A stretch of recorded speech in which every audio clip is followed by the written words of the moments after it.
All right. Well, today on the show, we are excited to have Andrew Whitehead with us. Andrew, how are you?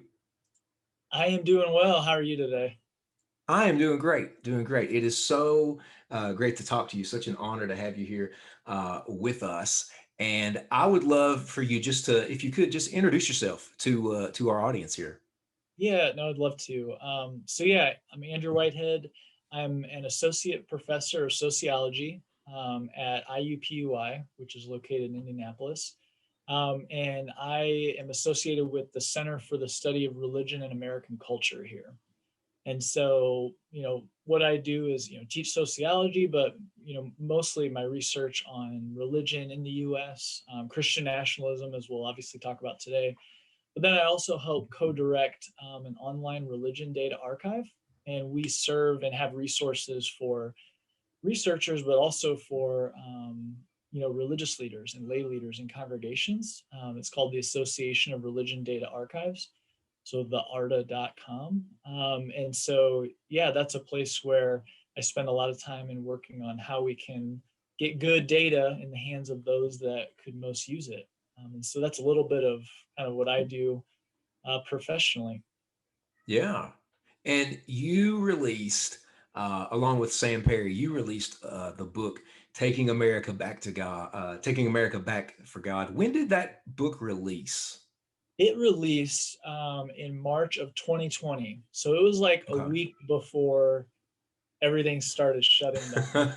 So they canceled the NCAA tournament and the NBA was shut. I mean, it was wild. So it was right before then. So yeah, it's been about a year and a half now, a little under a year and a half. Yeah. And tell us what led you to write the book. Yeah, it's an interesting story, at least to me, and I guess you can tell me if it's interesting to anybody else. But part of it was professionally, just my interest in understanding, religion in the U.S. at the group level, and how human interaction shapes religion and religiosity, and is also shaped by those things. And so, yeah, my colleague Sam Perry and I, we wrote the book together. We have published maybe, I don't know, close to 20 or a couple dozen peer-reviewed articles by now. But back then we'd had about 4 or 5 of these articles on Christian nationalism, and looking at, different outcomes, basically trying to understand, how Americans reacted to transracial adoption, or racial attitudes, or same-sex marriage. So some of these topics are, not necessarily related, but we found that Christian nationalism, and I can define that in a little bit, but we found that over and over, it was strongly associated, and one of the strongest predictors of how Americans saw their social worlds across, these very disparate topics. And so we study religion, and even when we controlled for, personal religious behaviors, or when we controlled for personal political beliefs and ideologies and political party, Christian nationalism was still one of the strongest predictors. And so we were thinking, something's going on here. This is something that's really shaping and telling us about how Americans see their social worlds. And so after we had, had a number of papers, we thought, this really needs to be a book where we can write it for a much broader audience than those that obviously read peer-reviewed papers, because we see that a lot of the polarization in our society within, the American Christian Church, is really shaped by Christian nationalism. So that kind of led us on that journey. Back in 2017, we really, started writing and then gathered data, and, then got the book out there.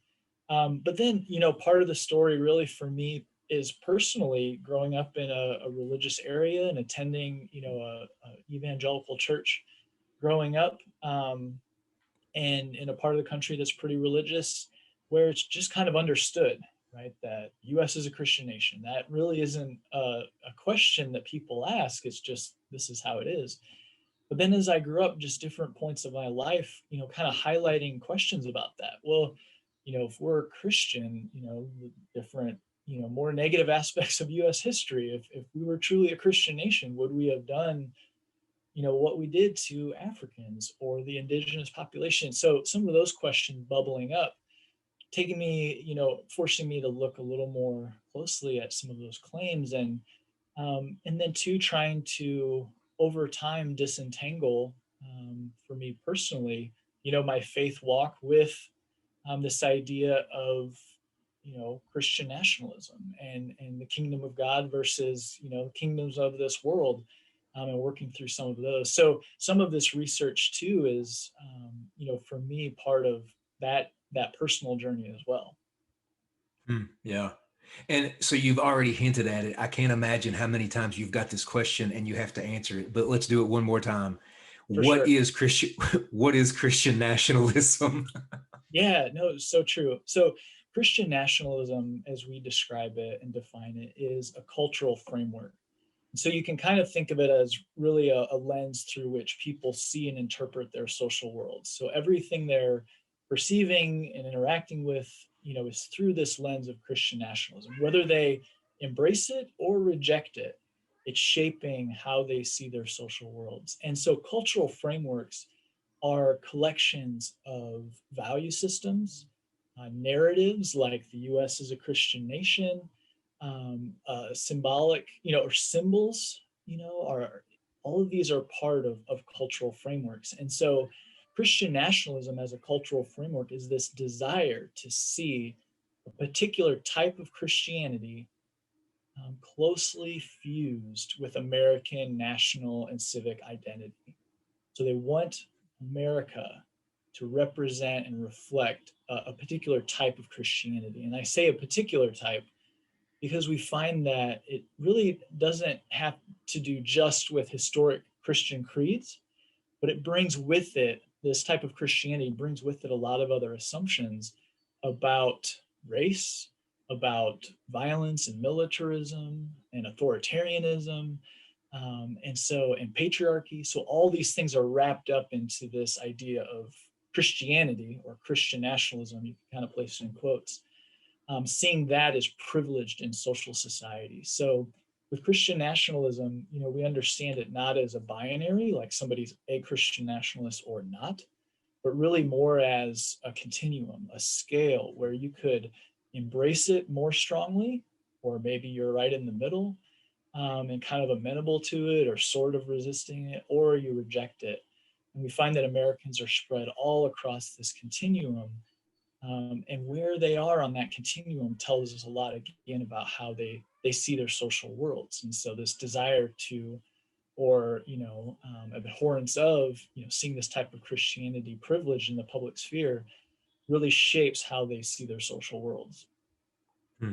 Yeah, and one of the things you say is that Christian nationalism is more about identity than it is religion. Can you unpack that a little bit?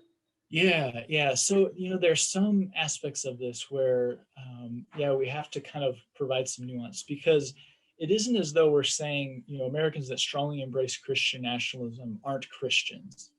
But what we do find is that Christian nationalism is distinct from Christianity or religion in some ways. Now, Hmm. within, let's say, white evangelicalism, Christian nationalism is very prevalent. I mean, 8 out of 10 evangelicals embrace Christian nationalism to some extent. And so it is a part of that religious tradition, but they aren't one and the same. We have white evangelicals who reject it, and they look completely different from their co religionists, also within white evangelicalism. And so when we're talking about how religion and religiosity is different than Christian nationalism, what we're highlighting is that it isn't just religious practice like going to church or praying or reading the Bible that makes somebody, embrace Christian nationalism. But what matters is where they go to church, or how they're interpreting the Bible that they read, or how they're praying. That is what's doing the heavy lifting. And so this cultural framework that shapes where they go to church and shapes how they interpret certain passages of scripture, that's what is, shaping their views towards the outside world. And so um, we hope that this helps, journalists or pastors or others be able to disentangle, Christianity from Christian nationalism, because there are a number of outcomes of, when you embrace Christian nationalism, to be blunt, that makes Americans more likely to hold racist attitudes. And so if you Hmm. believe that that is contrary to, Christianity, or the gospel, you want to be able to disentangle that. And so our work hopefully helps people see that that is possible. It's difficult on a large scale, I think, if we're talking about all of white evangelicalism. But yeah, religion and religiosity is not one and the same with Christian nationalism. Although Americans that embrace Christian nationalism, they tend to be really religious. And so there's kind of some nuance there to make sure we, yeah, kind of make sense of what exactly we're talking about. Yeah, you said something there that I really don't want people to miss. Give us that stat again. I believe you said 8 out of 10 evangelicals embrace Yeah. some form of Christian nationalism. Is that what you said? Yeah. So when we look at our scale, if you kind of go right to the middle, the mean, that upper half of the scale, we call them accommodators and Mhm. ambassadors in our book. And so the people that, sort of embrace Christian nationalism, they not wholeheartedly, but, they basically think, hey, this type of Christianity should be privileged in the US. And then ambassadors are those that really strongly embrace it and think, the US is a Christian nation, should be the only religion that really has say. You put those two groups together and look at white evangelicals, about 8 out of 10 are going to be in that upper half of the scale. And so Wow. it's really prevalent within that religious tradition. And so somebody could jump in. You've like you just now mentioned, you've got these four terms, kind Hmm. of a spectrum that you give in the book: Yeah. um, ambassadors, accommodators, resistors, and rejectors. So people could jump in at Hmm. different places of Christian nationalism. They might not hold all, I guess you could say, tenets of Christian nationalism, but they might have a few beliefs. And so it's nuanced Hmm.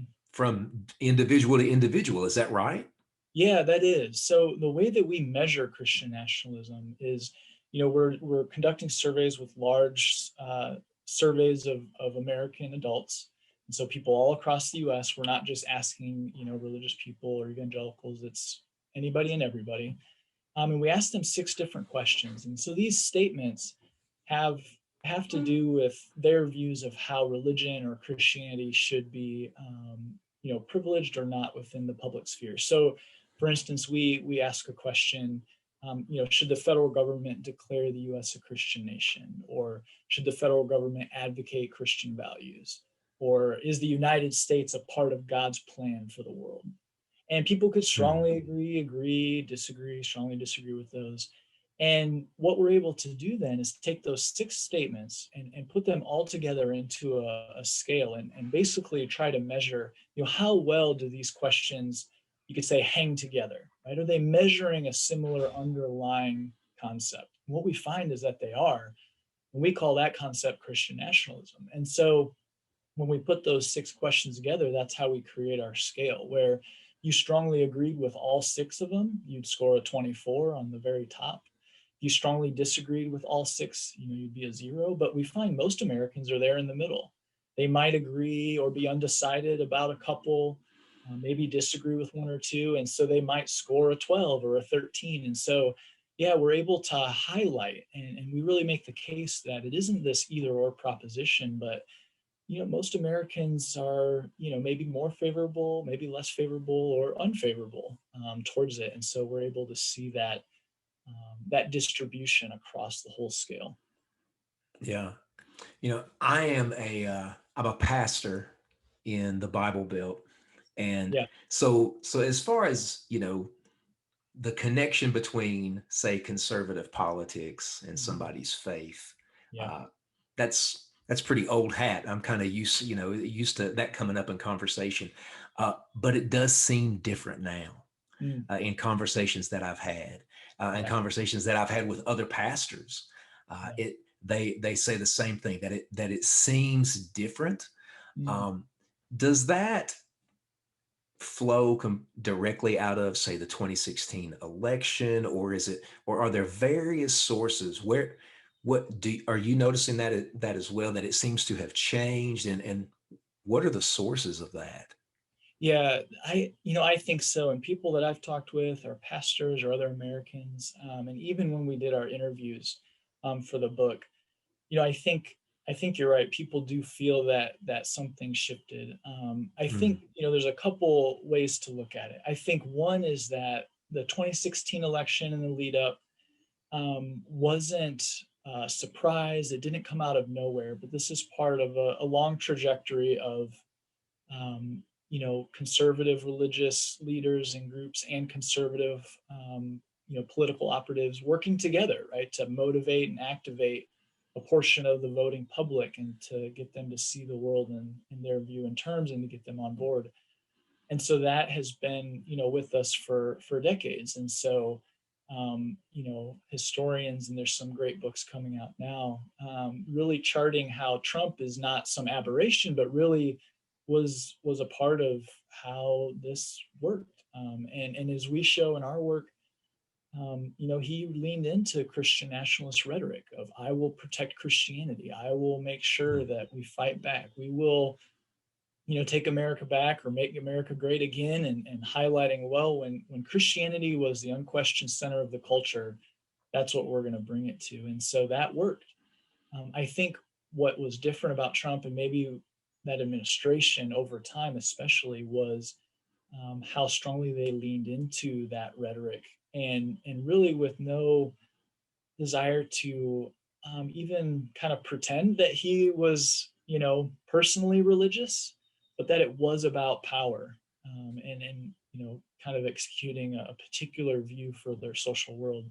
And so this isn't a question of whether Christians should have a say in culture and society or mm. not, or be conservative politically.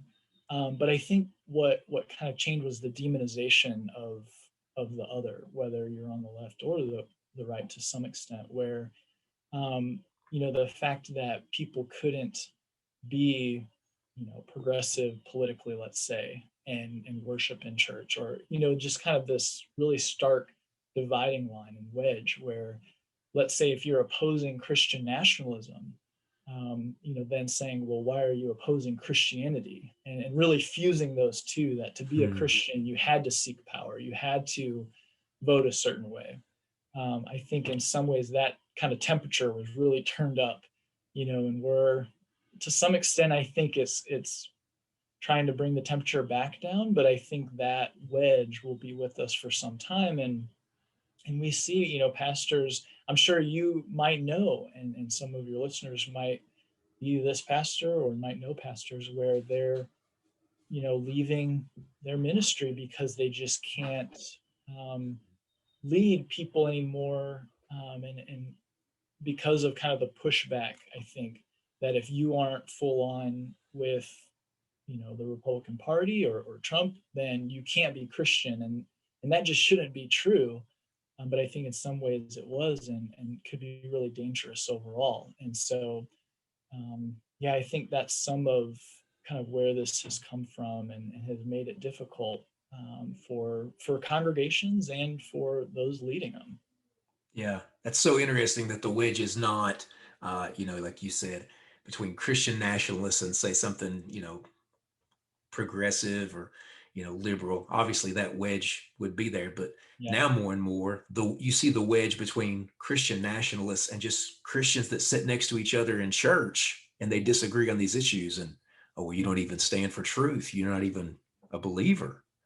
Yeah, yeah. And we find too that Christian nationalism is strongly associated with conspiratorial thinking, or even engaging and believing things that aren't true, like the Mm, 2020 election was stolen, where there's no evidence, but they're holding to that. And so that, I think, is really dangerous for communities of faith. mm, And there are leading evangelicals that have spoken out against that and said, no, there's no evidence, we can't engage in that. But it's still, yeah, when the stake of power and privilege is up for grabs, Christian nationalism will desires to keep that at any cost, whereas for people following Christ, others would say, well, we have to hold to truth more than our privilege or power, let's say. And so, like you said, that's a dividing line. yeah. Andrew, if I'm a Christian nationalist, where am I going to go to find Christian nationalist ideas? I mean, because to hear a lot of, one of the ways that I hear, and this is the way I've started talking about it too, is that Christian nationalism is just discipling people. Yeah. Um, and so where where would I go Hmm. to get these ideas? I mean, I know there's all kinds of different places and avenues, but Yeah. where are they? Well, honestly, almost, I mean, so if we're talking about evangelicalism or white Christianity in the US, almost anywhere. I think what we Hmm. find is that Christian nationalism is diffused across the culture. It's not located just within, let's say, evangelical Protestantism. You're going to find it in, Catholicism, mainline Protestantism, even outside Christian denominations. And so, we see that in a lot of congregations, some variant of Christian nationalism is a part of how people see the world, and they may not understand it as such. And we don't ask people, do you identify as a Christian nationalist or whatever, because I don't think it's a term that many people would recognize at all. But the Yeah. way we define it, and when we ask these different questions, we find, well, a lot of Americans embrace these things, and that's been a historical project. I mean, the colonists that were first coming here were essentially making the same case that God had a plan for them, and that God desired them to go and to take over the land. And they, we see this, at the founding period of the U.S., around the Civil War, through the 20th century. And so it's, cultural framework that's been with us for centuries even. But I think too, um, media sources as well. When you talk about discipling people, you hear pastors all across the political and religious spectrum say, it's hard to compete with some of the media sources that the people that I minister to go to, because they're watching that for hours every night, and I get them for an hour on Sunday Hmm. maybe. And so we find in surveys, Americans that embrace Christian nationalism turn to Fox News or other more conservative sites, and there's a steady stream of this rhetoric that we have to defend the U.S., we have to defend this Christian nation being taken away from us, all of those things. Um, where we interviewed people who said, now that this was during the Trump administration, but now that he's our president, we can say Merry Christmas again, which they always could, but they Hmm. really saw it as something that was being taken away from them, and that message really came through those media sources, and they believed it. So I think those are some avenues, institutionally, but then also within media that people consume. Yeah. You mentioned conspiracy theories a minute ago. Can you talk about the connection between, say, QAnon and Christian nationalism? Yeah. So a thread, another kind of part of Christian nationalism is, yeah, more conspiratorial thinking, where questioning of experts or people in positions of power, and QAnon, people that have studied it have really shown how it really draws on religious rhetoric and framing, similar to revelation in the Bible, this battle of good and evil and the forces of light and darkness. And so there's language there that would appeal to people that are religious, that kind of think in terms, or have read that in their Bible or heard that preached on Sunday. And so in the PRRI, which is a polling firm, they just found over a large percentage of evangelicals, believe in QAnon, which um, has some really wild beliefs and claims, Hmm. really, really crazy stuff that, you know, they're saying it's real. And so with Christian nationalism, we see that as well. We've asked questions of, whether they think democratic leaders, have a worldwide predatory, you know, ring where they capture kids and abuse them, and they believe it, and they say it's true. And so this is a big, in pastors that I've talked to, when we're talking about this, that's a big worry for them, is this idea that their their congregants or fellow believers would be holding on to these conspiracy theories, but it is a part of, we see it's intertwined with Christian nationalism, this desire for privilege and power. Hmm. Yeah. What did January 6th do to Christian nationalism? So your book came out last year, and then this year we had January the 6th. And what did that do to Christian nationalism? Yeah, so I mean, there were a lot of reasons for why January 6th happened, but I think one important thread to why it took place was Christian nationalism. And as people were Hmm. watching that, I know I was, it was shocking to see some of those images of the cross being carried around and Jesus save signs. And then when they made it inside, broke into the Capitol, the insurrectionists were having prayers in the Senate chambers that sounded like a prayer you would hear on Sunday or at a Bible study or something. And so it was really shocking. But I think for those of us that have been studying Christian nationalism, it wasn't surprising because for them, this idea of a certain person being God's chosen leader, like Trump in their view, um, has to be, must continue to be the president.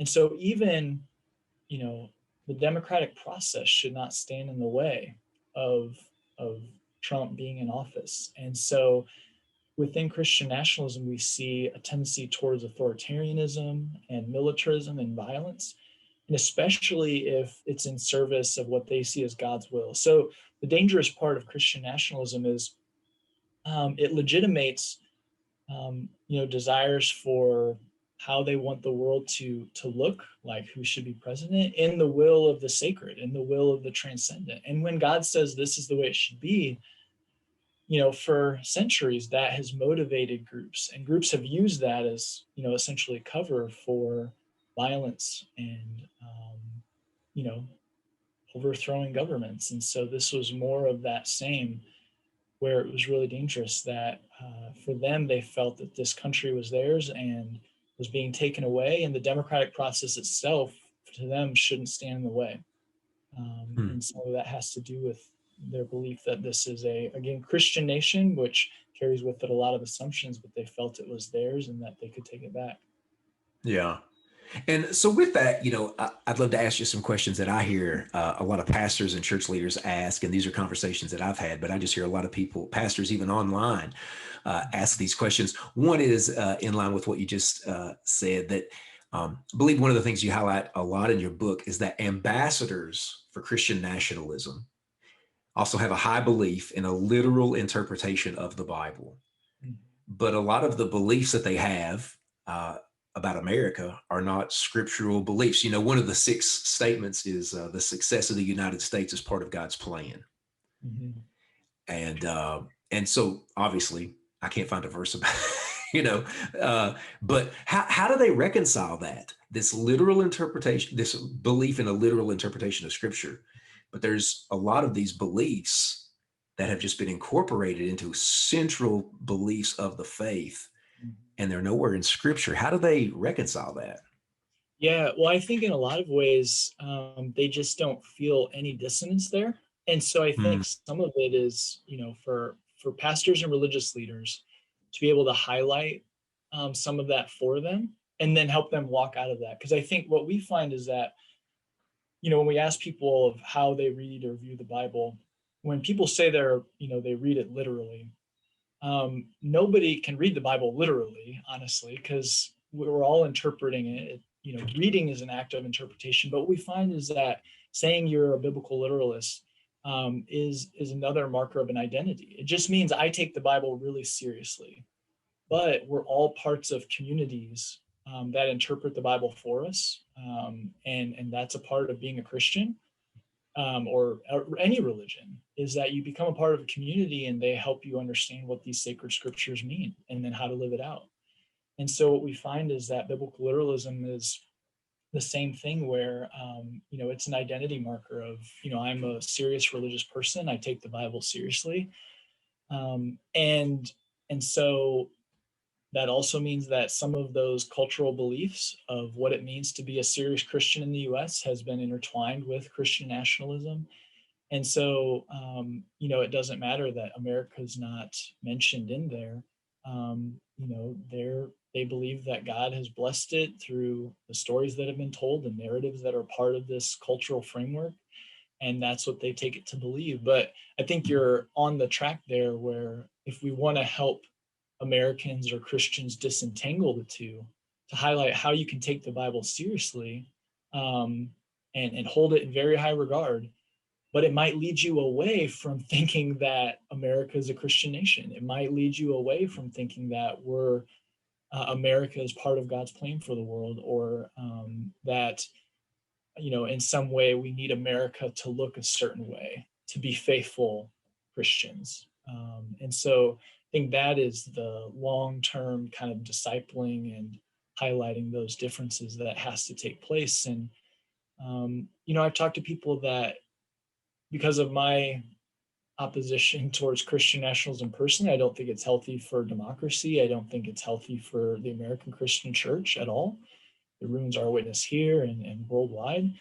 But they question whether I'm even a Christian when I oppose Christian nationalism. And so it just shows me how closely intertwined those two have become, that they Mm. can't imagine the Christian faith, where it doesn't include holding fast to this belief that this country is somehow special in God's sight, or that you can't want it to be better, or to look back to its history and recognize the horrible aspects of it. And so I think, yeah, that's part of the work that has to take place within, I think, the Christian church. And you've hit on a key part of it. Just helping people let go of the one doesn't mean you can't still take the Bible seriously, or read it, and all of those things. Yeah. And so one of the things that a lot of church leaders are thinking through, I mean, here we are, uh, we're in the middle of June as we're Yeah, recording this, yeah, and it's coming uh, up.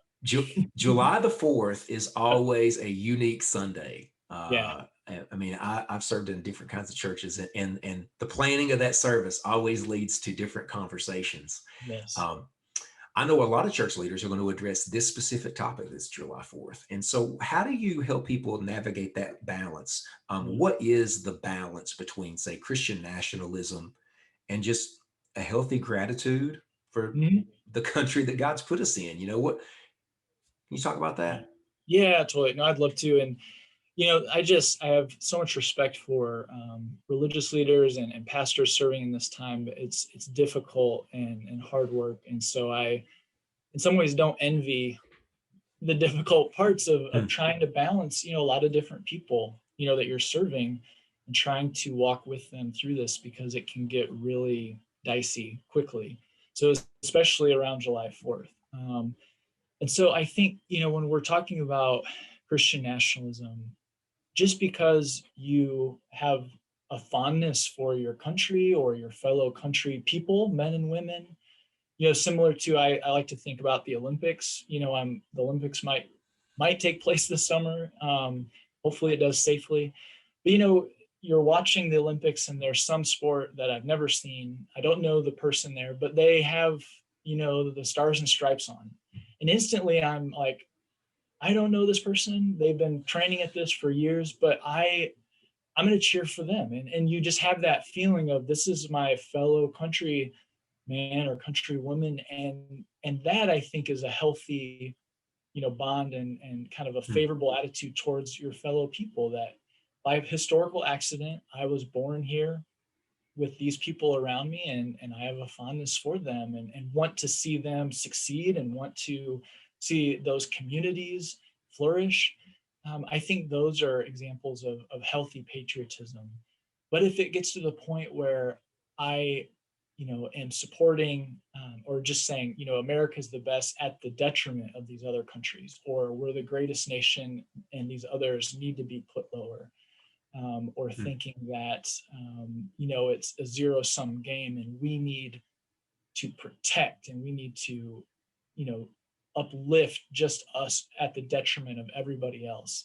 I think then you're getting into more of the nationalism that doesn't really take into account, I think, for me, that um, there we were we were born here by accident. It's not as though we got to choose this. And there are good things about the United States, and there are bad things about the United States and our history. And so, as Christians, how do we maintain, I think, for us, a position where we can seek the common good for the people around us, while not being kind of co-opted by any political side, um, but with that, advocating for those that are marginalized, and are hurting.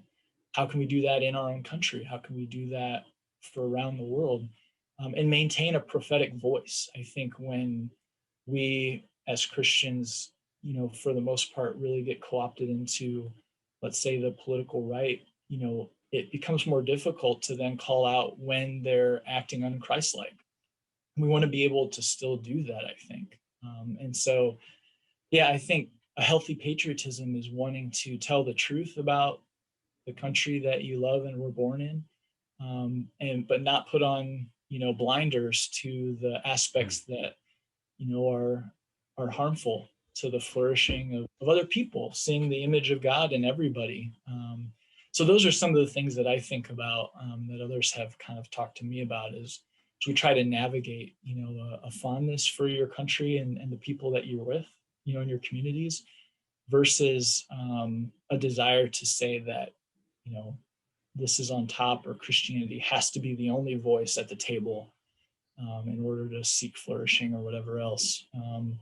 So yeah, July 4th is on a Sunday this year, and so it'll be, I think, interesting to see, and hopefully, yeah, communities can navigate that. Mm. Yeah. Andrew, is there any data that would suggest, one of the things that churches are talking about is just the amount of young people and younger generations that are leaving the church? Mhm. Is there any data to suggest that one of the reasons is that younger generations see how deeply embedded Christian nationalism is in the church, and that just is one of the reasons they just walk away? Yeah, there is evidence of that. When we saw the big spike in the middle of the '90s, with the rise of the unaffiliated, the people that say I'm not Hmm. affiliated with any religious tradition, one of those reasons, was a reaction to the rise of the religious right and the moral majority in the late '70s and '80s, where people were in those churches and they were saying, well, if being religious means I have to vote this way or look like this, then I'm out. And so they left, and there are a lot of Hmm. religious people in that of unaffiliated category, but they didn't like how it became so wedded to conservative politics. Being religious just became kind of another name for being conservative politically. And as we look at our four groups, ambassadors are by far the oldest group, and rejectors are about a decade younger. And that is a massive difference when we're looking at, how much older or younger groups are. That is really large. And so what that tells me is that those that reject Christian nationalism by and large are much younger. And so I think that's another kind of data point where, if we're looking at who would not want to be in churches and congregations or denominations where Christian nationalism is a part of that culture, which again is a lot of white Christianity in the US, most likely a lot of those young people are just not going to show up because, Hmm. and there's something that I see, people say this, so this isn't something that I came up with, but, they talk about it in terms of, some people look at those leaving the church or young people that are unaffiliated or, not identifying as, they don't believe the teachings of Jesus. But for some of them, it was that they really, you know, believed the teachings of Jesus, but they think that the institutional church just isn't representing that.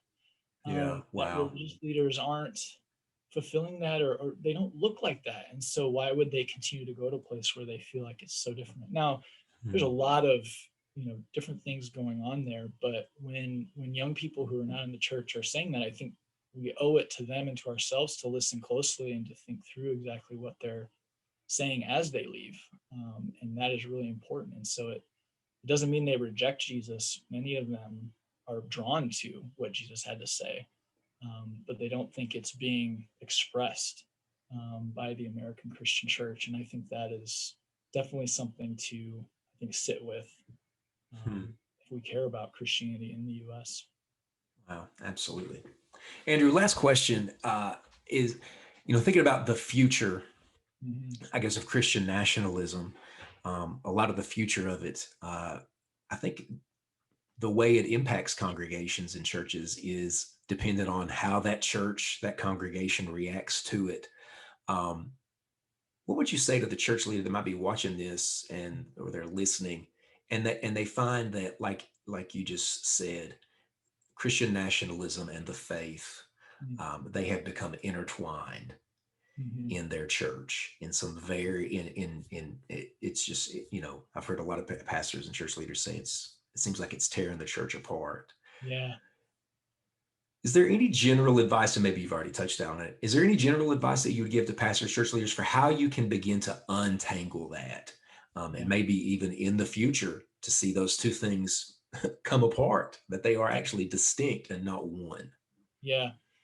Yeah. Again, just such difficult work, but so necessary. I think, one writer that I really appreciated, and so I could just list off a bunch of books because there's some great people working in this and writing in this, but Jonathan Wilson Hartgrove has a book called I actually have it here, Revolution of Values. Hmm. And his story is really interesting, and he talks about it in another book called Slaveholder Religion, where he grew up in kind of conservative white Protestantism, evangelicalism. Ended up going to DC, wanted to change the world for Christ, and was a part of kind of the political right, religious right machine. But he began to see there how over and over, the teachings and the ethic of Jesus was not really taken seriously or represented, and so he became kind of disillusioned and was trying to figure out, well, how does this Christian faith thing work in society, right? Is it just this one way? And so his story, and especially Revolution of Values, I think is one source to go to, and there are others, where he's talking about how we should try to reclaim a public faith for the common good, and a lot of that I think has to do with sitting with and listening to, and following the lead of the voices of those who have been marginalized historically. And so and I know this is a hot button touchy issue right now, but as a white man, the U.S. has always worked for me. It's been a place where a white man, can do well, and generally there's not going to be extra hurdles in my way. But for our Black brothers and sisters, and other marginalized groups who have been telling us that the world is different for them, I think listening to those voices and walking with them, and learning from them, because I think some of the religion that was passed on to us was really, and you know, to put it bluntly, Christian nationalism. It's this idea that Mhm. our Christianity should place us in the positions of power, and maintain power. And so for my personal journey, when I see Jesus and think about his teachings, he over and over again abdicated power, and Mhm. served and died for enemies, didn't defend himself or try to defend anything from them. And so, in that sense, I think that's one area where Christian nationalism really differs from the teachings of Jesus. And so, in Jonathan's work and in others, I think reading their books and listening to the voices of the marginalized is a place to start. And as you brought up, highlighting, and just raising some of those questions of how do we live out this Christian faith, and how can we look at those areas where, the assumptions of the America having to be a part of God's plan, or at the center of God's plan, where is that, right, in the historic Christian faith, and helping try and disentangle some of those those assumptions from the historic creeds. And um, yeah, I think it's a tough road, but I think it's really important, for yeah, the future of the American church, for sure, and democracy in the U.S., because right now it is under duress, I think, in a lot of ways. Voices are trying to be, people are trying to silence certain voices, and that I think is could be really dangerous. Mm, yeah. Wow, Andrew, thank you so much for coming on today. Your work is just so helpful. The book is Taking America Back for God. And before we started to record, you mentioned that you were about to do here in several weeks an online event. Can you talk to us a little bit about that? Yeah, yeah. So right now we're in the midst of planning an online kind of mini conference on Christian nationalism, and so the goal will be to bring together some people working in different academic fields for one session where we'll talk about the history of Christian nationalism, where it's going in the future, what we know about it now. And these people have written for broad audiences, so it won't be kind of this, I don't know, ivory tower type of thing, but really talking about it in a way that we can engage a really public conversation. And then we'll have another session where we actually turn from academia out into a number of different realms and talk to and bring on people that are working within media and journalism or public policy or pastors, congregational leaders, and thinking about how we confront or interact with Christian nationalism and what it means here in the U.S. right now. So not just academically, but also kind of where the rubber is meeting the road out in our communities. And so we're aiming for mid-August on that, and so we're planning it now, and so hopefully we'll have some of the we'll have the panels nailed down and the days and times, and then people can go on and register. It will be free, you won't have to pay, but really want to kind of engage in some of these congregations with yeah, religious leaders and those outside of religion and in and outside academia and all of those things. So yeah, look forward to that. Oh, that'd be great. That'd be great. And the info for that, we'll link in the show notes to where people can connect with you on Twitter. But the info for you'll tweet that out probably. Yeah, for sure. I'll be boosting that when we know it for sure. And yeah, I would love to connect with anybody. And to my colleague Sam Perry is, he is gathering some great data on Christian nationalism, and we'll have a book coming out, I think, next year too in this area. And so he's another great resource if you're interested in religion in the U.S. and Christian nationalism between two of us, and there are others, but I'll just boost the two of us right now. But yeah, ongoing engagement with these issues for sure. Yeah, that's great. That's great. Andrew, thanks so much for coming on. It's been a joy. Yeah, thank you so much. I appreciate the work you do.